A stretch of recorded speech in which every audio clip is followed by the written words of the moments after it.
Before setting out to explore the city, I thought I'd pay a visit to the current mayor, Mayor Bernard D., whose uncles have been friends of mine for the longest time. It's our pleasure for you dropping by. I know you're a very busy person, and to be visiting our city is really a great honor. It's a pleasure and honor for me. What's new in the city? We've been very busy in terms of welcoming investors and guests also. But one of the things also that we're trying to achieve here in the city is for it to become the ideal city of the North. We're trying our best to make to set an example for the citizens of Cauayan to be the models of active citizenry. It's great, huh? I think it's a hard mission, but it's a good vision that you can be proud of being called a Cauayan. If we can we switch places sometimes? Why not? You have such a good place to live in. Everybody looks so happy and pleasant. Yes, I can run the city. What do you think? I'd like to fly around the world too. Will they trade a young, good-looking mayor for an old pilot? I'm sure they'll consider it. You think so? But thank you very much. Thank you very much. Okay. My pleasure. With its own airport, Cauayan is now accessible via commercial airlines flying from Manila. But where does one stay while in Cauayan? I was surprised that hotels are mushrooming throughout the city, which is a good sign of progress. One of the newest is Hotel Andrea, owned by Maricar T, whose kids are students at the CDC. Thank you for inviting me to be staying here. It's such a nice place, very convenient. Yeah, thank you. Actually, the hotel was located at the heart of the city. I know. So I was thinking it should be a one-stop hotel that really caters for the needs of the businessmen and the travelers as well. Cauayan is becoming a business center. Well, I think the most important asset of your province is that everybody has been so nice to us. Yeah, thank you. Well-appointed rooms and comfortable amenities ensure a pleasant stay.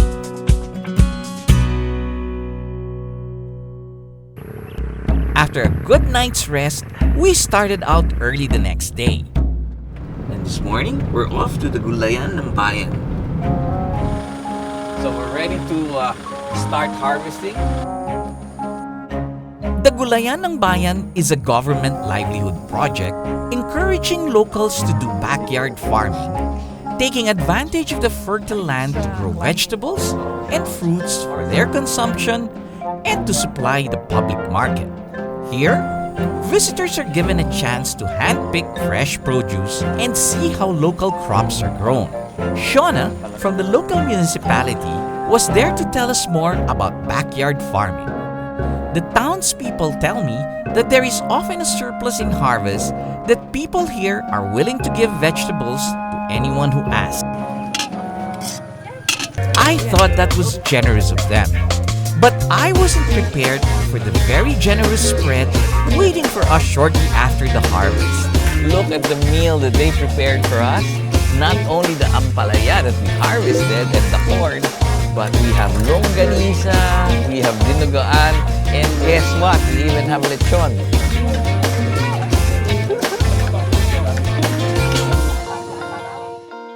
I spot an interesting looking vehicle by the roadside and I curiously approached it. DIY trucks like these are a familiar sight in the rural areas where Filipino ingenuity reigns supreme. So sino naka-invento nito? Siyempre, Pinoy siya. Pinoy. Efficiency and cost effectiveness is key. And these improvised vehicles get the job done.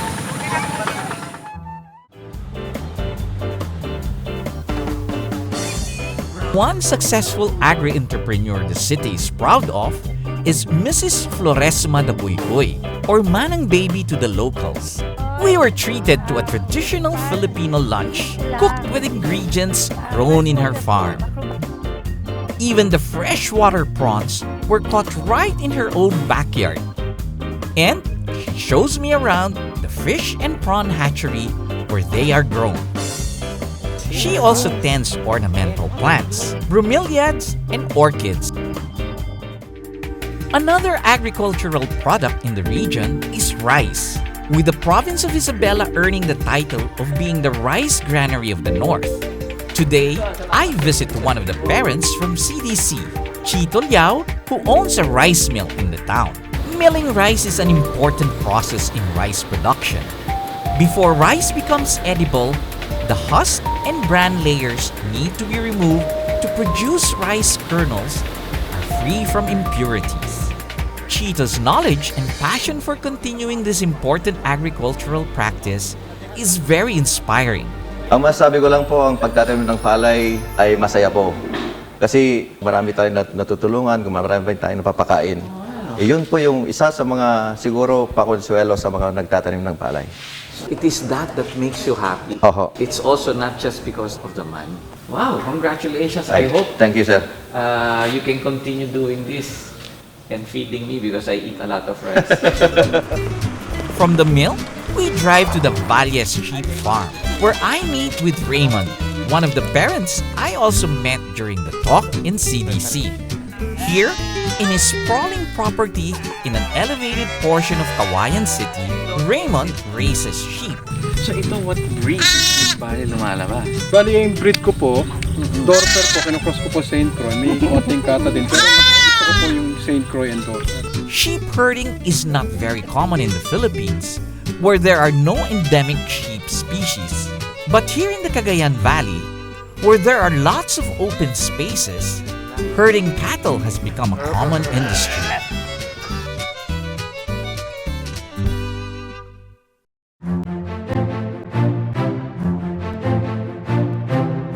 On my final day in Cauayan, I chose to spend time with what the locals consider the most picturesque part of their town, the Cagayan River. This is the Cauayan River. It's the longest river in the Philippines and gives life to all the communities that it passes through. The Cagayan River traverses 4 provinces with a length of over 300 miles. A source of marine life and irrigation for the fields, the Cagayan River is indispensable for sustenance in the valley. It is also responsible for making the soil fertile, allowing many types of crops to thrive. I'm here with Eric from the Bureau of Fisheries and Aquatic Resources to teach me a little bit more about what this river is all about. The Cauayan River gives a lot of opportunities, especially for fishing. What are the other fish do you have in this area? It's already a well-known fish species here in Region 2, and that is ludong. The river supports many endemic and endangered species, including the rare fish called the ludong. It is considered the most expensive fish in the Philippines, about 5,000 pesos or $100 a kilo. Wanting to see one up close, we hope to catch and release the famous ludong. We're ready with our ludong nets.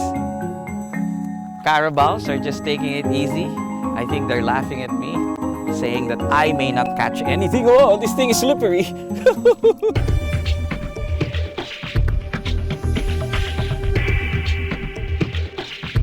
Letting the nets go, Yes, sir. and then we will go downstream together with this. Yes, sir.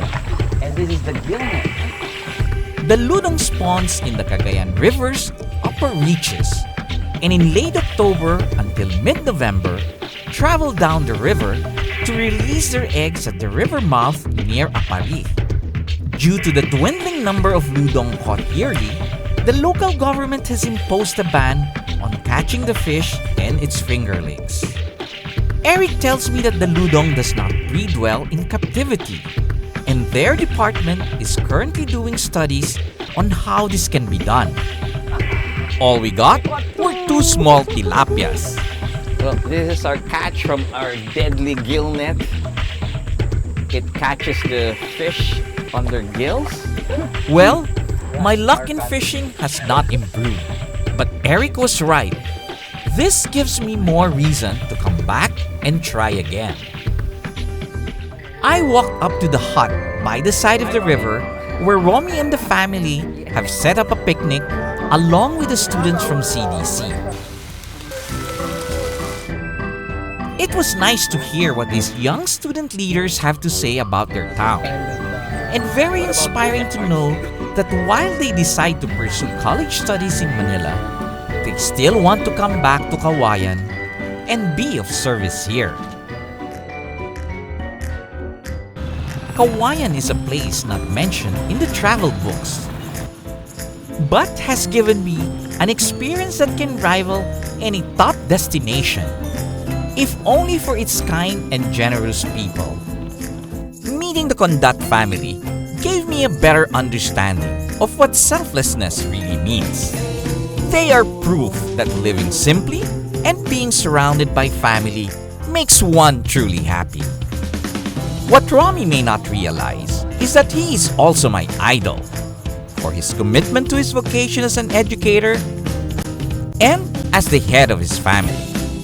After spending time with the Cauayeños, I realized that the ideals and lessons I mentioned in my talk in CDC already exist in this town. And I consider myself very lucky because I was able to experience it firsthand. This has been your captain, Joy Roa. See you in the next...